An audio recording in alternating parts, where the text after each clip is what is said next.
ये फिलिस्तीन के नाम पर आंसू बहाने वाले लोग, पाकिस्तान के नाम पर आंसू बहाने वाले लोग जम्मू कश्मीर के मुद्दे पर मौन क्यों बने बैठे हैं? कांग्रेस और समाजवादी पार्टी झूठ बोल करके जनता को गुमराह करके एक और संविधान के बारे में, आरक्षण के बारे में गुमराह कर रही थी, दूसरी तरफ खटाखट योजना से लोगों को बहका भी रही थी। गंगा के सरगनाओं को सबक सिखाने के लिए और उनके बारूद पर पानी डालने के लिए हैंडपंप लेकर के मिथिलेश जी आई हैं। आपने हाल ही में जम्मू कश्मीर विधानसभा के अंदर उस प्रस्ताव को देखा होगा जिसमें उन्होंने कहा है कि हम कश्मीर के अंदर धारा 370 को फिर से बहाल करेंगे। यानी आतंकवाद की जड़ जो धारा 370 है, जिसे 5 अगस्त 2019 को प्रधानमंत्री मोदी जी ने हमेशा के लिए समाप्त कर दिया है। कांग्रेस और समाजवादी पार्टी को अपनी स्थिति स्पष्ट करनी चाहिए कि जम्मू कश्मीर विधानसभा के इस प्रस्ताव पर वो बोले, क्यों उनका मुंह बंद है इस पर? ये फिलिस्तीन के नाम पर आंसू बहाने वाले लोग, पाकिस्तान के नाम पर आंसू बहाने वाले लोग जम्मू कश्मीर के मुद्दे पर मौन क्यों बने बैठे हैं?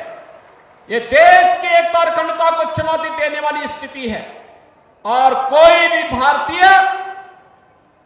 राष्ट्र की एकता और अखंडता को कतई पर किसी प्रकार की चोट को स्वीकार नहीं करेगा।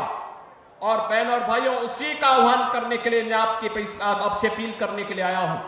इस समाजवादी पार्टी हो या कांग्रेस, ये राष्ट्रीय एकता और अखंडता के साथ खिलवाड़ कर रही है अपने राजनीतिक स्वार्थों के लिए। इन्होंने झूठ बोल करके लोकसभा चुनाव में जनता जनार्दन को गुमराह करने का काम किया था। उस समय इन्होंने अनर्गल प्रलाप किए थे। बाबा साहब भीमराव अंबेडकर जी के बारे में, संविधान के बारे में झूठ बोल करके जनता को गुमराह करने का कुत्सित कार्य किया था। लेकिन अब तो आपके पास सब कुछ स्पष्ट हो चुका है कि कांग्रेस और समाजवादी पार्टी झूठ बोल करके जनता को गुमराह करके एक और संविधान के बारे में, आरक्षण के बारे में गुमराह कर रही थी, दूसरी तरफ खटाखट योजना से लोगों को बहका भी रही थी। लेकिन अब मैं आपसे कहने के लिए आया हूं, आपने मोदी जी का लगभग 10.5 वर्ष के कार्यकाल को देख लिया है। बाबा साहब भीमराव अंबेडकर के पंचतीर्थ बनाने का काम मोदी जी ने किया है।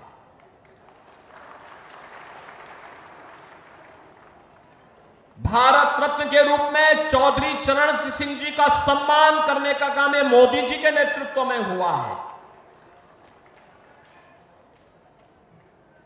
जबकि यह कार्य 1980 में होना चाहिए था, 1985 में होना चाहिए था, 1990 में होना चाहिए था, लेकिन एक लंबे कालखंड के बाद यह समय लगा जब किसानों को सम्मान मिला है और चौधरी साहब को भारत रत्न से सम्मानित किया है प्रधानमंत्री मोदी जी ने।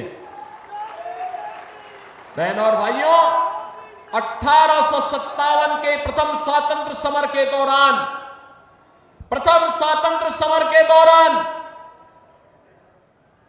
भारत के शौर्य का प्रदर्शन करके भारत की आजादी के लिए जिस महान क्रांतिकारी ने मेरठ में इस नेतृत्व को आगे बढ़ाया था, ऐसे धन सिंह कोतवाल जी के स्मारक को भी आगे बढ़ाने का काम डबल इंजन की सरकार ने किया है।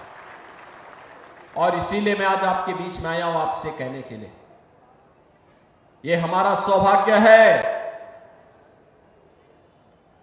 कि उत्तर प्रदेश का पहला स्पोर्ट्स यूनिवर्सिटी हम लोग मुजफ्फरनगर लोकसभा सीट पर ही बना रहे हैं। और यह भी मेजर ध्यानचंद जो हॉकी के जादूगर थे उनके नाम पर यह वर्ल्ड क्लास फैसिलिटी हम वहां उपलब्ध कराने जा रहे हैं। हमारे यहां के खिलाड़ियों को अपनी प्रैक्टिस के लिए फिर यूरोप नहीं जाना पड़ेगा। यूरोप की सुविधा यही मेरठ में आपको मिलेगी, मुजफ्फरनगर में आपको प्राप्त होगी। वन डिस्ट्रिक्ट वन प्रोडक्ट में स्पोर्ट्स के हब के रूप में मेरठ उभरा है, जो मुजफ्फरनगर दंगों की आंच को झेलते झेलते झुलस रहा था। आज हमें प्रसन्नता होती है कि मुजफ्फरनगर अपने गन्ने की मिठास को दुनिया के अंदर पहुंचाने का काम कर रहा है। और उसी आह्वान के साथ आज हम सब आपके बीच आए हैं, आपसे कहने के लिए कि बहनों और भाइयों, 20 नवंबर को चुनाव है, 20 नवंबर को चुनाव है। हमें चूकना नहीं है, चूकना नहीं है, अफवाहों के पीछे भी नहीं पड़ना है। 2013 के मुजफ्फरनगर के दंगों को अवश्य स्मरण करके रखना है। दंगा के सरगनाओं को सबक सिखाने के लिए और उनके बारूद पर पानी डालने के लिए हैंडपंप लेकर के मिथिलेश जी आई हैं। उस समय हथियारों के जखीरे इनके यहां बरामद हुए थे। हथियारों के उस जखीरे को तो हम तबाह करने ही वाले हैं, लेकिन उस बारूद के ढेर में पहले पानी हैंडपंप का पड़ेगा और उसको पूरी तरह समाप्त करने के साथ ही यहां पर डबल इंजन सरकार के लिए सहयोग करने के लिए श्रीमती मिथिलेश पाल को चुनाव विजयी बना करके भेजना है। बना के जिता के भेजेंगे, मिथिलेश जी को विजयी बना के भेजेंगे। मीरापुर के घर घर तक इस संदेश को लेके जाएंगे।